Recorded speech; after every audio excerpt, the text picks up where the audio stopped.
Hola, muy buenos días. Mi nombre es Juan Fortea y soy neurólogo clínico en el Hospital de la Santa Creu i Sant Pau y en la Fundación Catalana Síndrome de Down. Y dirijo la unidad Alzheimer Down, que es una joint venture o una colaboración entre estas dos entidades. Y quiero comenzar agradeciendo al Centro UC Chile la invitación a hablarles de esta fortísima asociación entre la enfermedad de Alzheimer y el síndrome de Down. Hasta el punto de que el síndrome de Down se considera hoy en día una forma genéticamente determinada de enfermedad de Alzheimer. Pero déjame comenzar primero dando las buenas noticias o, visto desde otro punto de vista, el por qué esta relación ha tardado tanto en verse, cuando siempre había estado allí subyacente. Y es porque antes las personas con síndrome de Down no vivían lo suficiente como para desarrollar enfermedad de Alzheimer. Aquí pueden ver en esta gráfica el incremento exponencial en la esperanza de vida en las personas con síndrome de Down, en esta gráfica, en la línea de aquí de abajo, en el que pueden ver que antes, a principios del siglo XX, las personas con síndrome de Down vivían menos de 10 años, en tanto en cuanto ahora en los países desarrollados esta esperanza de vida se aproxima más a los 60 y ha aumentado muchísimo más que en la población general, que pueden ver en estas gráficas, líneas discontinuas. Pero con este envejecimiento lo que se ha puesto de manifiesto es el aumento en la incidencia de la enfermedad de Alzheimer. Aquí pueden ver un estudio magnífico de Mary McCarron en Irlanda que siguió a una cohorte muy grande de personas con síndrome de Down durante casi 20 años y pudo ver que la incidencia acumulada era prácticamente más allá del 90-95%, sobre todo en la sexta y séptima década de la vida. ¿Y por qué? Pues porque en el cromosoma 21 tenemos muchos genes, uno de los cuales es la proteína precursora de amiloide, que es una de las causas de la enfermedad de Alzheimer autosómica dominante. Esto quiere decir que si ustedes o yo tuviésemos 3 copias de este gen, desarrollaríamos una enfermedad de Alzheimer. Y las personas con síndrome de Down, al tener este cromosoma extra, desde el punto de vista de la enfermedad de Alzheimer, tienen ya esta determinación genética a desarrollar la enfermedad. Y esto de alguna manera fue por primera vez reconocido por el International Working Group en 2014, que puso al mismo nivel las personas con síndrome de Down que las personas de la población general. Y estas son las malas noticias, porque esto supone que una persona con síndrome de Down, aunque no tenga síntomas, para estos expertos ya tiene una enfermedad de Alzheimer preclínica. No es sorprendente que, habiendo podido tratar otras comorbilidades y llegando ya a estas edades más adultas, la enfermedad de Alzheimer es ya el principal problema de salud y la principal causa de muerte en esta población.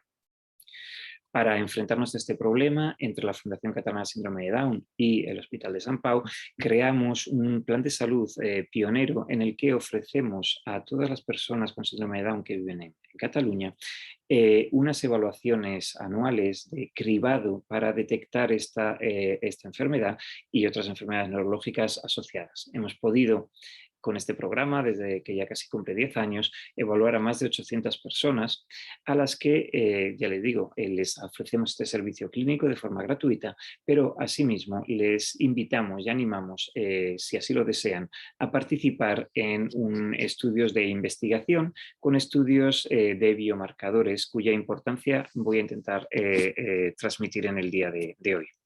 Les ofrecemos participar en estudios de sangre, de plasma y genética, en líquido cefalorraquídeo, verán lo importante que también es esto, estudios de imagen con resonancia magnética, diferentes formas de PET, estudios de sueño e incluso estudios de anatomía patológica. Y esto ahora mismo, que es un programa que llamamos DAPNI, Down Alzheimer Barcelona Neuroimaging Initiative, por sus siglas en inglés, es uno de los programas más grandes del mundo para el estudio de la enfermedad de Alzheimer en el síndrome de Down. Pero ¿cómo es la enfermedad de Alzheimer en el síndrome de Down? Pues en primer lugar, hemos de decir que es difícil diagnosticarlo, porque tenemos que diagnosticar un deterioro cognitivo que acontece en el contexto de una discapacidad intelectual. De tal manera que, como digo, el diagnóstico es más difícil porque si yo veo a una persona y le pido que me dibuje un reloj, un test muy común en el diagnóstico en la enfermedad de Alzheimer esporádica, podría dibujarme una cosa así. Y esto podría ser su nivel de rendimiento basal sin que hubiera un deterioro. Sin embargo, si esta persona la hubiese seguido yo en el tiempo, de ahí la importancia de estos planes de cribado prospectivos, no creo que haya que falta ser neurólogo o neuropsicólogo para darse cuenta que esta persona obviamente está teniendo un deterioro cognitivo. Pero bien pudiera ser que no hubiera podido realizar este test. Y lo que nos pone de manifiesto es la importancia de considerar el nivel de discapacidad basal. Porque como pueden ver aquí, solamente quiero que se fijen en la parte en rojo, son el número de personas que bien porque tuvieran una discapacidad más avanzada, bien porque ya tuvieran síntomas, estos test, incluso los adaptados para que a las personas con discapacidad intelectual, muchas veces no se pueden pasar. Hay personas con síndrome de Down que pueden haber acabado el instituto o iniciar una carrera en un extremo u otras que no han escrito nunca. Y esto obviamente lo tenemos que tener muy en cuenta a la hora de hacer las pruebas. Pero si lo hacemos y estratificamos bien, fíjense cómo podemos encontrar el deterioro cognitivo asociado a la edad. Aquí el eje X es la edad y el eje Y las puntuaciones en una escala, y pueden ver que a medida que envejecen las personas con síndrome de Down van perdiendo capacidades asociadas a la enfermedad de Alzheimer. Y desde luego esto se pone mucho más manifiesto cuando en los estadios clínicos de la misma. En verde son aquellas personas con síndrome de Down que no tienen síntomas clínicos, en amarillo lo que llamamos una enfermedad prodrómica o formas muy leves de la enfermedad, y en naranja la forma con demencia. Y fíjense cómo las puntuaciones en la escala van cayendo gradualmente. De tal manera que si estratificamos bien y adecuamos los test, podemos diagnosticar, estas son las curvas ROC que verán VAS, no entraré mucho en detalle, pero es la forma que nos mide cuál es la eficacia de un biomarcador, o en este caso una exploración neuropsicológica, para diagnosticar la enfermedad. Y cuando somos cuidadosos, aplicamos test adecuados, podemos diagnosticar con suficiente certeza la enfermedad de Alzheimer. Pero, como les digo, estos son las fotos. Cuando vemos la película, de alguna manera lo que se está poniendo de manifiesto es esta fuerte relación, este altísimo riesgo a desarrollar la enfermedad. Y aquí pueden ver las curvas de supervivencia. Aquí lo que pueden ver es cómo a lo largo del tiempo, en años, cuál es el porcentaje de personas que que se quedan estables, que sería la línea recta de aquí, o van progresando a tener una enfermedad de Alzheimer. Y pueden ver que cada color significa una década. Pueden ver que aquí las personas más mayores, como a lo largo del tiempo, van progresando a el desarrollo de síntomas clínicos asociados a la enfermedad de Alzheimer, poniendo, insisto, de manifiesto este altísimo riesgo de desarrollar la enfermedad. Otra característica muy clínica, muy importante de la enfermedad de Alzheimer asociada al síndrome de Down es la epilepsia. La enfermedad de Alzheimer en la población general o en las formas autosómico dominantes se asocia a un mayor riesgo de epilepsia, pero esto es especialmente así en las personas con síndrome de Down, de tal manera que aquellas personas con síndrome de Down y demencia, el riesgo de presentar una epilepsia, crisis generalizadas tónico-clónicas o mioclonias, alcanza prácticamente el 50%. Pero bien, ¿cómo es la enfermedad de Alzheimer? No desde el punto de vista clínico, ¿cómo es en el cerebro? ¿Cuáles son los cambios? Pues lo que quiero poner en este panel de una revisión que saldrá pronto, es que es exactamente igual que la asociada a la enfermedad de Alzheimer en la población general, o estas formas autosómico dominantes debidas a mutaciones puntuales en algunos genes. Aquí pueden ver las fotos de las placas de amiloide, que es una de las dos proteínas que se acumulan en el cerebro y que van a ir viendo los resultados biomarcadores más adelante, como también se acumulan en los vasos sanguíneos que riegan el cerebro, pero también, y esto es característico de la enfermedad de Alzheimer, los depósitos de tau. La enfermedad de Alzheimer se caracteriza por este depósito de amiloide y de tau en el cerebro. Estos son lo que nosotros llamamos las características, los hallmarks o las características principales de la enfermedad, pero no hemos de olvidar que existen otros procesos inflamatorios o de trafficking dentro de las células que son también muy importantes en la fisiopatología de la enfermedad. Y hemos de considerar que estos son cambios que se acumulan a lo largo de toda la vida. Esto no es específico del síndrome de Down, esto también pasa en la población general y mucho más en las formas autosómicos dominantes. Sabemos que antes de que demos síntomas clínicos, las lesiones anatomopatológicas se están acumulando más de 20, 30 años del inicio de los síntomas clínicos. Cuando esto lo traspasamos a cómo es la vida de una persona con síndrome de Down, vemos que empezamos a tener diferentes tipos de lesiones cerebrales ya desde edades muy tempranas. Y no es sino, como les decía, en la sexta o séptima década de la vida, a partir de los 50 o 60 años, cuando empezamos a tener el riesgo altísimo de demencia. Pero mucho tiempo antes empiezan a acumularse estas lesiones. Insisto, esto también pasa en la población general y lo pueden ver desde una perspectiva positiva, porque esto es una ventana enorme que se nos abre para intervenir en el proceso de la enfermedad, para prevenir la enfermedad, y estamos trabajando intensamente en esta dirección. Pues bien, el cerebro, el problema que tenemos es que por motivos obvios solo lo podemos analizar una vez la persona ha fallecido y lo que nosotros tenemos que poder es diagnosticarlo en vida y por eso son esenciales los biomarcadores. En primer lugar, los marcadores bioquímicos, que son aquellos que podemos sacar en los fluidos corporales, bien sea la sangre o el líquido cefalorraquídeo. Y como lo digo, ¿por qué es importante? Pues como les señalaba, el diagnóstico de la enfermedad de Alzheimer es difícil y los biomarcadores nos pueden ayudar. En segundo lugar, porque les quiero trasladar la idea de que la investigación clínica es esencial. Es la única forma que tenemos de mejorar la calidad de vida o, mejor dicho, de tratar las comorbilidades asociadas al síndrome. Hemos sido tremendamente exitosos en la prevención de otras comorbilidades y lo podemos ser, lo seremos en la enfermedad de Alzheimer y lo haremos más rápido cuanta más investigación haremos. Y de la misma forma que se ha puesto énfasis en la inclusión de las personas con síndrome de Down a todos los niveles de la sociedad, también hemos de luchar porque participen en la investigación. Es esencial. Si no investigamos, no curaremos esta enfermedad y creo que lo podemos hacer. Así que resaltar esta idea de que no hacer investigación de síndrome de Down es, si se quiere, bien intencionado, pero es una nueva forma sutil de discriminación, porque les estamos de alguna manera alejando del progreso científico y de una eventual cura de la enfermedad.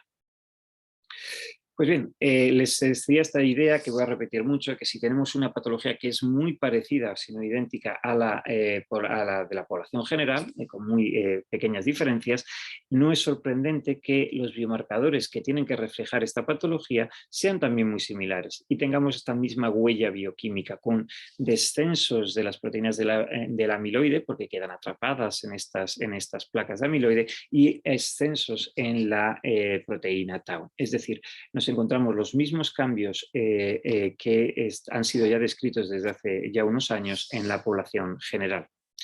De tal manera que los biomarcadores, cuando analizamos su rendimiento diagnóstico, les decía de nuevo, estas son las curvas ROC, y cuanto más área bajo estas curvas tengamos, mejor comportamiento, tienen una capacidad excelente de diagnosticarlo. Aquí pueden ver los resultados en líquido cefalorraquídeo y pueden ver que la capacidad diagnóstica es excelente. Pero este estudio de aquí, que publicamos ya hace 3 años, la parte más importante es que ya podemos empezar a diagnosticarlo en plasma, en sangre. Aquí pueden ver que un biomarcador, este marcador en verde, tiene un área bajo la curva, que es así como se determina, muy parecida a aquellos marcadores en líquido cefalorraquídeo. En concreto, los niveles de neurofilamento. En este estudio demostramos que podían tener un rendimiento diagnóstico parecido al del líquido cefalorraquídeo. Y esto es un cambio radical. Esto supone que con una prueba sanguínea que puede costar 50 euros, podemos diagnosticar de forma bastante robusta la demencia asociada a la enfermedad de Alzheimer. Después de este estudio, lo que hicimos fue intentar corroborar estos mismos resultados en una cohorte multicéntrica en Europa y en Estados Unidos. Aquí pueden ver los centros participantes y, como digo, queríamos confirmar estos resultados que habíamos encontrado en Barcelona, pero asimismo ver esta capacidad pronóstica que pudieran tener para prevenir lo que iba a pasar en un futuro o evaluar los cambios longitudinales en estos biomarcadores, la estabilidad que tenían. Y aquí lo que pueden ver es que no es lo mismo tener los niveles de neurofilamentos altos, medios o bajos. Incluso cuando estemos asintomáticos, aquellos que tenían unos niveles altos en azul ven que progresan muchísimo más rápido en el tiempo que aquellos que tienen los niveles medios o bajos. Es decir, no solo nos sirve para diagnosticar la enfermedad, pero sino que incluso en aquellos que los tienen ya alterados y no han desarrollado síntomas, también nos predice un mayor riesgo de progresión clínica. Esto ya es un poquito más técnico, significa la estabilidad de este marcador en el tiempo, pero simplemente, créanme, esto es esencial para su uso en los ensayos clínicos. Este biomarcador tiene un comportamiento muy bueno para la monitorización de la enfermedad dentro de un contexto de ensayos clínicos. Pero la revolución mayor que ha habido en los 2 últimos años, porque esto ha sido una cosa muy reciente en el campo de la enfermedad de Alzheimer esporádica, ha sido los niveles del fosfotau en plasma. Esta es una de las proteínas que les decía que se acumulaban en el cerebro. Pues bien, con uno de los inventores de la técnica, que son Henry Zetterberg y Kai Blenov, en Suecia, hicimos una colaboración para ver cómo se comportaba este biomarcador en plasma. Y pueden ver que el comportamiento es excelente. Recuerden, muchísima área bajo la curva, muy similar al que habíamos encontrado en los neurofilamentos en la diapositiva anterior, y una clara evolución a lo largo del continuo de la enfermedad de Alzheimer, en el que aquí tenemos los pacientes asintomáticos, aquí los prodrómicos y aquí los dementes. Y piensen que estos asintomáticos que tienen niveles altos son los que tienen más riesgos de progresar en un futuro. Y no es sorprendente que si estamos prediciendo la enfermedad, cuando analizamos la relación entre estos niveles en plasma de fosfotau y la atrofia cerebral en la resonancia magnética o el hipometabolismo que podemos medir con un PET de glucosa, cuanto más altos tenemos estos niveles de fosfotau, cuanto más avanzados de alguna manera es el proceso de la enfermedad de Alzheimer, mayor atrofia en azul o mayor hipometabolismo en azul de nuevo podemos ver en la resonancia magnética y en el PET. Pues bien, esto nos introduce en el campo de los marcadores de Alzheimer. ¿Cómo es que podemos ver la foto de la enfermedad de Alzheimer? Pues aquí pueden ver los mapas de atrofia en la izquierda, los mapas de hipometabolismo con el PET de glucosa en la diapositiva en medio, o el depósito de amiloide que podemos ver con los trazadores PET. Y el resumen de aquí es que la huella estructural de la enfermedad de Alzheimer metabólica y de amiloide es exactamente de nuevo o muy parecida a la de la enfermedad de Alzheimer esporádica. Si yo no digo que estos son mapas sacados de personas con síndrome de Down y se las enseño incluso a un experto, me diría que tiene la atrofia característica, el hipometabolismo característico y el depósito de amiloide característico de una persona con enfermedad de Alzheimer esporádica. La amiloide les decía que no solo se acumula en el parénquima, en el cerebro, sino que también se acumula en los vasos que nutren al cerebro. Y esto da lugar a múltiples complicaciones. Una de ellas, y la más temible, son los hematomas cerebrales. Muchos de los hematomas cerebrales, hay unos que se deben a la hipertensión, otros se deben a esta angiopatía amiloide cerebral. Pues bien, esto también pasa en la enfermedad de Alzheimer. Y esta es una de las pequeñas diferencias entre la enfermedad de Alzheimer asociada al síndrome de Down o las formas familiares, por un lado, y la enfermedad de Alzheimer esporádica, por otro. Las personas con síndrome de Down tienen más angiopatía amiloide cerebral y, por tanto, teóricamente un mayor riesgo de estos sangrados y de eventos inflamatorios que pudieran tener importancia en el contexto de ensayos clínicos, aunque no entraré en ello.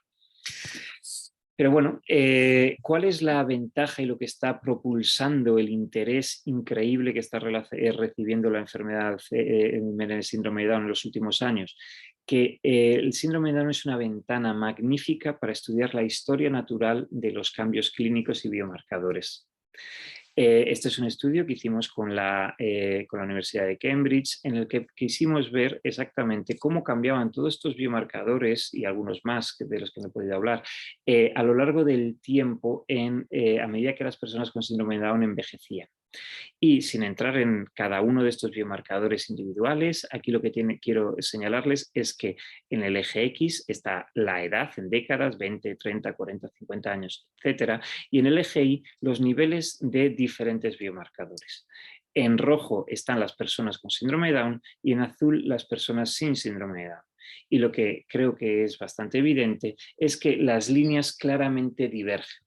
Es decir, precisamente porque las personas con síndrome de Down están de alguna manera predestinadas a desarrollar la patología de la enfermedad de Alzheimer, los biomarcadores nos están definiendo una secuencia muy bien definida de cambios clínicos. De tal manera que podemos decir, y hoy sabemos, que los niveles en líquido cefalorraquídeo de la amiloide empiezan a cambiar ya desde finales de la tercera década o inicio de los 30. Y muy poco después empiezan a elevarse estos niveles de neurofilamentos de los que les he hablado un rato. El petamiloide, que también mide la amiloide, tarda un poquito más en verse alterado. Es a final de los 30, a finales de la cuarta década. El hipometabolismo o los niveles de fosfotao en el líquido cefalorraquídeo a mitad de los 30 y la atrofia cerebral en el hipocampo y los cambios cognitivos acontecen en la quinta década. De mediana, aunque hay una cierta variabilidad, de mediana la enfermedad de Alzheimer se manifiesta a los 50 años y la demencia a los 54. ¿Es esto teoría? Pues no, porque aun cuando hay variabilidad, de alguna manera lo que nos está reflejando es el cambio esperable que podamos tener. Y aquí esto es un caso clínico, esta figura representa un caso clínico de un paciente que siguieron nuestros colaboradores en la Universidad de Cambridge y en la que este paciente, cuando lo vimos, tenía ya una atrofia cerebral, un depósito de amiloide importante y un depósito de tau que también se puede medir con PET. Fíjense que lo siguieron varios años y aquí lo que pueden ver es la primera visita y la última visita. Y pueden ver la atrofia que recibía y esto es el grupo, la media de estos cambios en toda la población. Y fíjense que este paciente que acabó desarrollando la enfermedad de Alzheimer tuvo una trayectoria bastante predecible por este tipo de curvas. Estas curvas no solo son teoría, también nos ayudan a entender qué es lo que está pasando en el cerebro de las personas con síndrome de Down. Y como les decía, estos cambios tan predecibles, una de las cosas más sorprendentes de estos estudios que estamos realizando es lo predecibles y similares que son a estas formas rarísimas de enfermedad de Alzheimer autosómica dominante a la derecha, y esto es la enfermedad de Alzheimer asociada al síndrome de Down. Aquí el mensaje que quiero que señalen es que los cambios y los tiempos a los que se producen son muy similares en las dos entidades. Y esto tiene consecuencias muy importantes, como veremos en un momento, porque es lo que está despertando este interés para investigar la enfermedad de Alzheimer en el síndrome de Down. También nos está permitiendo estudiar factores que modifican, porque algunas personas lo desarrollan antes y otros lo desarrollarán después. Pues, por ejemplo, el ApoE, que es el factor de riesgo genético más importante de la población general, nosotros hemos visto en el síndrome de Down que efectivamente acelera la presentación de los cuadros clínicos. De media, aquellos que son portadores lo presentan antes, en azul, que 2 años antes que aquellos que no tienen este genotipado. Es decir, este es un factor de riesgo que nos modifica esa edad de inicio para un paciente determinado. También nos permite estudiar qué procesos fisiopatológicos de la enfermedad estén alterados. Aquí podemos ver cómo el ApoE, si eres positivo o negativo, en función de el color que tengas, los positivos en azul, pueden ver cómo, qué procesos, si es el amiloide, si es el tau, si es la atrofia, cómo está modificando la expresión de la enfermedad clínica. También nos permiten diferenciar si hay diferencias entre hombres y mujeres, y aquí, si se fijan, hay un solapamiento casi perfecto entre las dos curvas, sugiriendo que no hay unas diferencias muy sustanciales entre hombres y mujeres con síndrome de Down en cuanto al riesgo de desarrollar una enfermedad de Alzheimer sintomática. Pero les decía que no quería acabar sin dar una esperanza fundada para esta enfermedad. En primer lugar, porque, como igual que pasó con la bomba atómica, si metes muchos recursos en investigación, acabas encontrando la cura. Y yo creo que esta idea de solo en el síndrome de Down, es decir, esta oportunidad enorme que tenemos para entender mejor la enfermedad de Alzheimer y curarla, que curarla para las personas con síndrome de Down, pero probablemente también para la población general, esto es lo que está haciendo cambiar el escenario.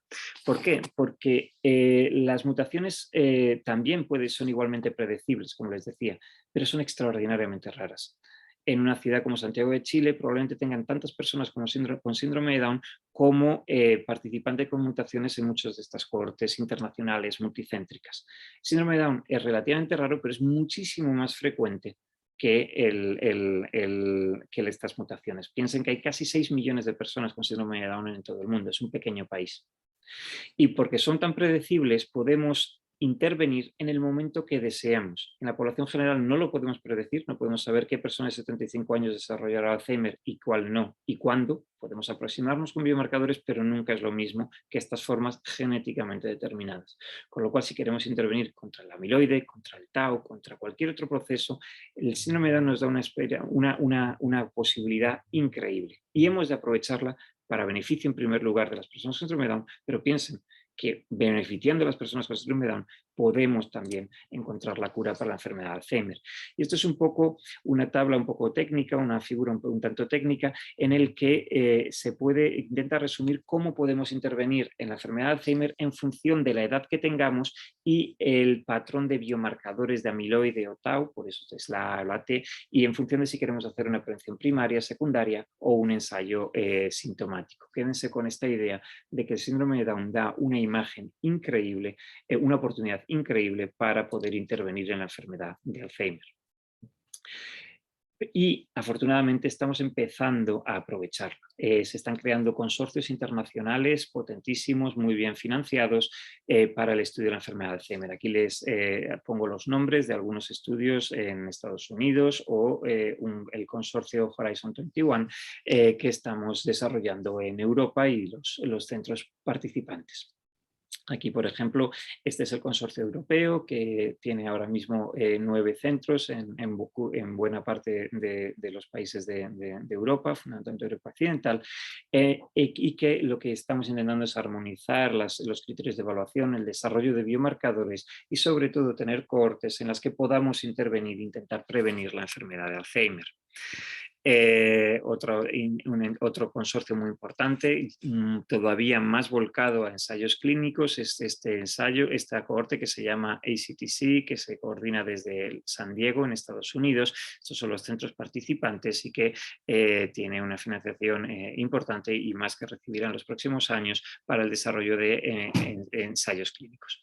Porque lo que en el fondo estamos haciendo es reclutar cohortes de participantes que tienen ganas de participar en investigación, que les gustaría participar en estos ensayos de investigación, y esto, el tener estas cohortes ya evaluadas, reclutadas, acelerará muy notablemente el desarrollo de estos ensayos clínicos.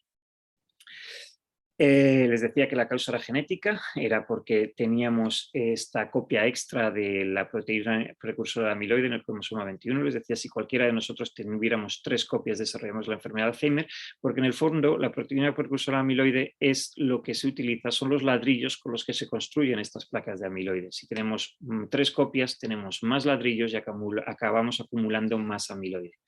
Pues bien, ahora ya podemos quitar el amiloide del cerebro y esta es la portada del aducanumab de hace 3 años. Saben que este fármaco se ha aprobado en Estados Unidos en junio, no sin muchísima polémica y sin ánimo de entrar en ella. Lo que sí que quiero señalarles es que las terapias antiamiloides, precisamente porque en el síndrome de Down no hay ninguna duda de que la causa fundamental de esta asociación reside precisamente en esta copia extra de amiloide, debemos testar estas terapias antiamiloide para prevenir la enfermedad de Alzheimer. Les puedo decir que hay ensayos clínicos que están a punto de comenzar para intentar quitar el amiloide y prevenir la enfermedad. Y espero haberles convencido de mucho de lo que hemos hecho es posible gracias a los enormes avances que se han producido en las últimas 2 décadas en la enfermedad de Alzheimer esporádico. Nos estamos beneficiando en el síndrome de Down, pero al investigar el síndrome de Down y poder desarrollar terapias que curen a las personas con síndrome de Down, estoy convencido que también podremos. Y con esto quiero concluir señalándoles 3 ideas. En primer lugar, que el síndrome de Down es una forma genéticamente determinada de enfermedad de Alzheimer y un excelente modelo para estudiar la fisiopatología de la misma. Que los ensayos clínicos contra la enfermedad de Alzheimer son factibles gracias a los recientes avances en la investigación de la fisiopatología y en los biomarcadores, estudios como los que les he presentado, y que hemos creado redes internacionales para acelerar estos estudios y estos ensayos clínicos. Y terminar con esta afirmación que puede sorprender, pero en la que creo firmemente. La enfermedad de Alzheimer puede ser más fácil de curar en el síndrome de Down que la población general. ¿Por qué? Pues les decía, porque es mucho más predecible y cuando lo puedes predecir es más fácil intervenir y porque es mucho más homogénea. Aquí la causa está muy clara en el síndrome de Down, es esta copia extra de esta proteína. Sin embargo, en la población general probablemente coexistan muchas otras causas y muchos otros procesos. Por lo tanto, es más predecible y más homogénea. Puede ser más fácil de curar. Y al curarlo en la enfermedad de Alzheimer, es muy probable que podamos, como digo, beneficiar a la población general. Y además, por esta predecibilidad, es la mejor población en la que desarrollar ensayos clínicos preventivos antes de que tengamos síntomas clínicos, que es que en el fondo en lo que queremos aprovechar esa enorme ventana que tenemos de varias décadas en las que se están acumulando estos procesos en el cerebro antes de haber dado síntomas clínicos. Y con esto he puesto esta última diapositiva un poco porque me habían ustedes enviado algunas preguntas, la mayoría de las cuales es ¿podemos prevenir el Alzheimer? Y lo he dejado por el final porque la respuesta es un sí rotundo. Y esto nos llena de esperanza. Les decía, no tenemos que esperar a las terapias antiamiloide para prevenir la enfermedad de Alzheimer. Ya lo estamos haciendo. No hay ninguna duda en la población general. Hay muchísimos estudios que lo están mostrando que si hacemos estas cosas que están resumidas aquí en esta diapositiva de la Alzheimer Disease International, si estamos físicamente activos, si tenemos buenas dietas, si tenemos una vida cerebral más activa, si cuidamos el corazón y tenemos mucha más sociabilidad, todo esto está ayudando a prevenir la enfermedad de Alzheimer. De tal manera que voy a intentar explicar estas dos ideas aparentemente contradictorias. Por un lado, no paramos de oír que la prevalencia de la enfermedad de Alzheimer está aumentando. Y ya se habla con razón de que será la epidemia estructural del siglo XXI. Sin embargo, a veces han podido oír que la incidencia ajustada por edad está disminuyendo. ¿Cómo es esto? Pues en primer lugar, es fácil de entender si piensan que tenemos más Alzheimer porque las enfermedades, las sociedades están envejeciendo notablemente y la edad es el principal factor de riesgo de la enfermedad de Alzheimer. Pero una persona de 75 años hoy, en 2021, tiene muchísimos menos riesgo de desarrollar una enfermedad de Alzheimer sintomático que una persona en 1980. Y se debe a que los hábitos de hoy en día son muchísimo más saludables. Ahora estamos tratando la hipertensión, estamos teniendo muchísimo más cuidado de todos estos factores y esto nos está ayudando a prevenir la enfermedad de Alzheimer. Esto mismo muy probablemente esté pasando o pase en las personas con síndrome de Down. Lo único que lo tenemos que demostrar. Tenemos que hacer estos estudios y ver cuáles de estas intervenciones son más eficaces en las personas con síndrome de Down. Pero a mí no me cabe duda de que también podemos prevenir la enfermedad de Alzheimer, el síndrome de Down, o al menos retrasarlo, al igual que está ya sucediendo en la enfermedad de Alzheimer esporádico. Y con esto termino agradeciendo en primer lugar a todas las personas con síndrome de Down y a sus familiares que han participado en nuestros estudios, a todo el grupo de investigadores que han participado en nuestros estudios y a todas las fuentes de financiación, como dicen los norteamericanos, it takes a village and it takes a bank. Y con esto termino. Muchísimas gracias por su atención. Un abrazo.